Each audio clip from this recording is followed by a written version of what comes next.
Saturday, তাই আজকে নেমে পড়লাম গড়িয়াহাটে একটা গিফট কিনবো বলে। গিফট বয়ফ্রেন্ডের জন্য?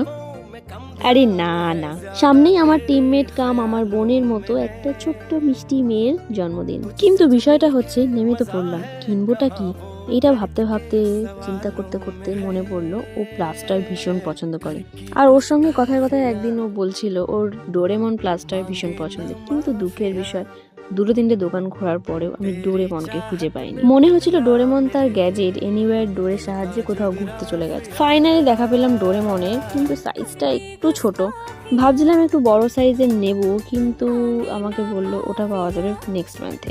আমার আবার এই জিনিসটা ভীষণই খারাপ লাগে, যে কোনো জিনিস যদি সময় সময় না হয় সেটাকে পরে যদি পোস্টপোন করা হয়, ব্যাপারটা এটা কেমন লাগে না? তোমাদের কেমন লাগে? যাই হোক, ডোরেমন নিয়ে একটু আলু কাবলি খেয়ে বাড়ির দিকে রওনা দিলাম, মানে স্টেশনের দিকে হাঁটতে লাগলাম। আর হ্যাঁ, আরেকটা জিনিস, এই ডোরেমনের সাথে সাথে তার বন্ধুগুলোও ছিল ভীষণ কিউট। আমার তো ভীষণ পছন্দ লাগছিল, ভাবছিলাম একটা কিনেই নিই, কিন্তু বাড়িতে গেলে মা পেঁদাবে।